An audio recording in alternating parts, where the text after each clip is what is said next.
About a week ago, I've been talking to some friends about investment strategies, and it brings up a topic that too many naive beginning investors are falling for, which is that they look at numbers and they forget psychology. So my friend, he owns a house in the area. He has a strategy for making extra payments on his mortgage. We have been talking about how I dislike using cash because I have a tendency, maybe it's a little bit of a self-image issue. When I go to the cashier, I don't want to count pennies and nickels, so I end up handing the cashier a 20, a 50, $100 bill. I get back all this change, and then I never get around to using the change. It gets lost in my sofa.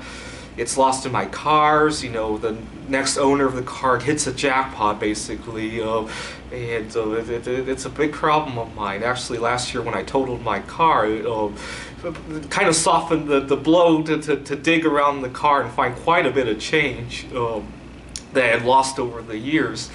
And that's a problem of mine. So I don't like using cash. But my friend, he has a strategy.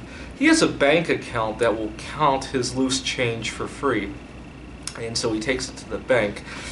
And instead of cashing in all the change, he asks the bank to apply that toward his mortgage as an extra amount. So he pays the minimum mortgage payments every month, and then the extra loose change, or he told me that some other unexpected windfalls, like if he gets a bonus, he'll throw it toward his mortgage. You see, the thing is, on a numbers basis, what he's doing is very stupid, because mortgage rates are probably the lowest of investment return you can get. It's kind of silly to put $20 or $30 into a mortgage, but the thing is, it works. I know personally, and I think he probably feels this way too, which is why he's doing it, that if 20 or 30 extra dollars shows up in my checking or savings account, it will disappear, and I'll have no idea what I spent it on.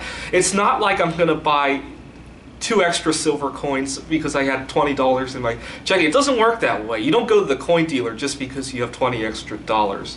And I know he probably wasn't going to do that either. You can't really put that in your 401k without incurring a fee. What he did is maybe mathematically stupid, but it's psychologically very smart. You see, you only get what you actually can apply.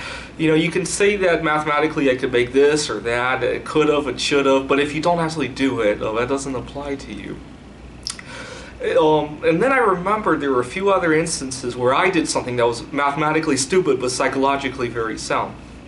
When I was living in New York State, we have a bottle recycling program where you can recycle your cans and bottles for 5 cents a piece. I think they might have upped it to 10 cents since then. There was a bill in the process, and I remember being excited about that. I don't know if it has materialized yet. But I used to love collecting those cans from people's, at school, I would collect them from other people. I was poor at the time. Obviously, I don't have the time to do that nowadays.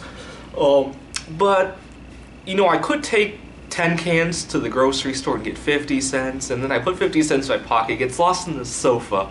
So instead of doing that, I would hoard up enough to get a decent amount of cash at one time, like $20, $30, $40. Enough that I could actually go to the coin dealer and buy a coin.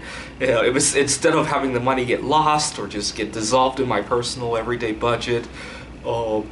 Anyways, and it took up space in the apartment. There was a time when I was living in a house with housemates, and the whole garage was just filled with those cans. And mathematically, it didn't make any sense at all because I'm getting a zero return on those cans, unless they up the bill to 10 cents. And I don't know if they can tell if you have the old can or the new can, but it wasn't going to happen. And it didn't make any sense mathematically, but it made a whole lot of sense psychologically. Which is what I'm trying to get, and 5 cents that I actually invest is a whole lot better than 10 cents that ends up getting dissolved in my budget, is what I'm trying to say. There was another time where I was trying to trade one coin for another coin. The market had moved in such a way that the ratios were very favorable to do so. I had gone to a coin dealer to try to make this trade, and the coin dealer was trying to scam me. What had happened was that he probably preferred to have paid cash for the coins than making the trade. I'm not sure exactly why. So he made the terms of trading the coin I had for the coin he had kind of unfavorable.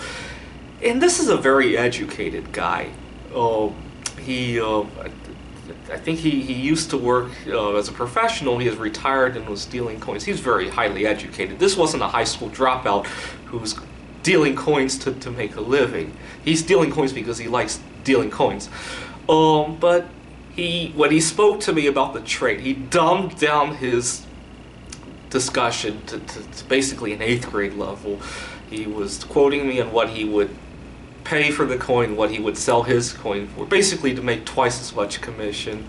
But he dumbed down his language in such a way to hope that I wouldn't question him. He didn't realize that I was only 6 months away from getting a PhD at the time. Part of the problem is I look so young for my age. I still get that problem a lot. Just recently buying a car, and it's very tough. You know, I don't want to age either because I enjoy being able to date younger girls, but when I start dealing stuff or doing odd jobs, it really works to my detriment. It's a mixed bag, if you will. But the girls are real wealth. You know, the coins and the cars, they're just stuff that I borrow for some time. I can't take them with me. So anyways, getting back to the point, the dealer, he made up this story about why he could only make this traded this way so he could offer a good amount of cash for the coin. And the amount of cash he was offering was pretty good, but I walked away from that deal. And the reason I did that was because I knew if I had cash in my pocket, at least some of it was going to evaporate. I wasn't going to reinvest all of it. And mathematically I made a very dumb decision, but psychologically it worked.